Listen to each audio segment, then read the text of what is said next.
This is video 16 for chapter 7-8, the skeleton.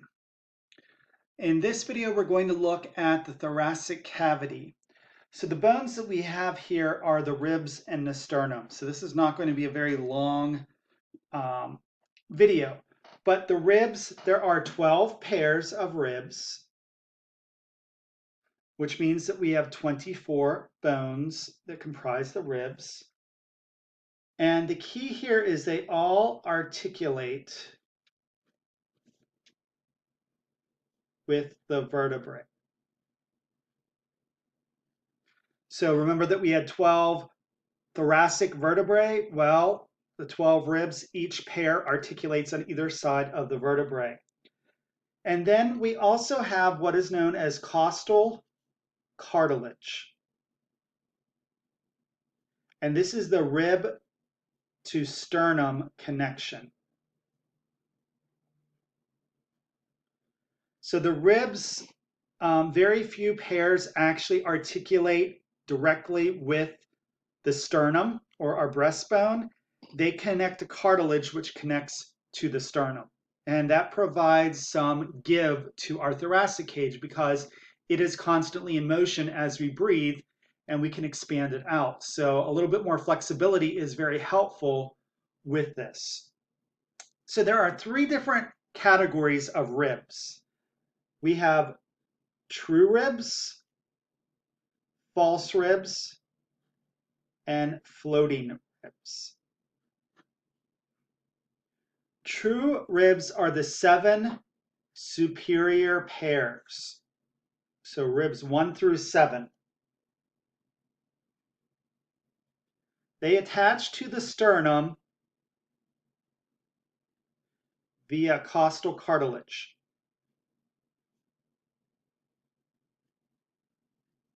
False ribs are the 5 inferior pairs, and these do not attach to the sternum.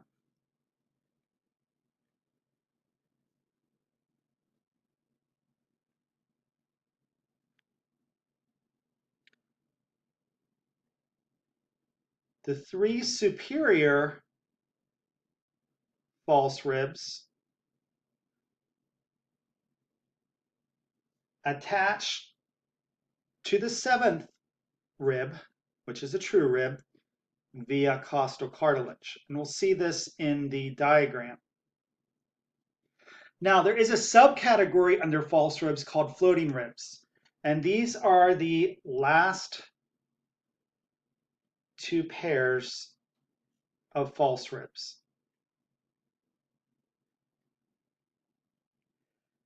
They do not attach anteriorly. So that means that there's no connection to them in the front. They basically end within muscles towards the midline of the body. And we'll see that in a diagram on the next page. So if we look at the diagram here, we can see that here are our ribs. So we have ribs numbers 1, 2, 3, 4, 5, 6, 7, 8, 9, 10, and then we have 11 and 12. So it's a little bit hard to see those last couple down there. But you can see that this grouping here, the first 7 are the true ribs. 8 through 12 are the false ribs. And you can see that 7 through 10, or 8 through 10 are also the 3 false ribs that attach. Down here are our 2 floating ribs. So you can see that they just end right here. And this one comes around and ends right here. So ribs 8, 9, and 10 all attach via costal cartilage to this 7th rib. Rib number 7 up through number 1 attached to the sternum here. Over on this side, we can see that this is pointing to costal cartilage. So all of this lighter color here, here, here, here, here, here, and here are all going to be our costal cartilage. So the next thing that we have is the sternum. The sternum is the breastbone, so it's often called that. Protects the heart, which lies underneath it. And we have 3 parts to the sternum: the manubrium, the body, and the xiphoid process. Those of you that have done CPR know what the xiphoid process is. The manubrium is the top portion, or the superior part right here. So this is the manubrium. Don't worry about this line here. The body is the middle part. So the middle. So that is the majority of the sternum. And the xiphoid process is the bottom tip, right here. And it's exaggerated a little bit. So these all make up the sternum.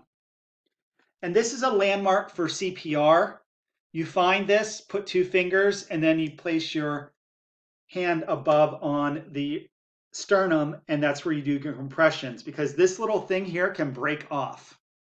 So you want to go 2 finger widths above that and start your compressions about right here, directly over top of the heart. Now, there is one little thing up here, and it's called the jugular notch. And the jugular notch is a little depression or a little notch in the bone that allows the jugular vein to cross into the neck. And it is right in here. And we're going to see that this sternum right here, the manubrium, is also the only connection to the arms that we have to the trunk.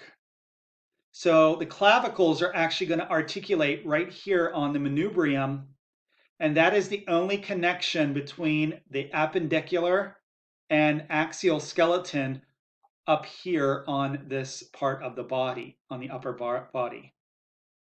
So if you dislocate a clavicle, your arm is basically dislocated from your whole skeleton.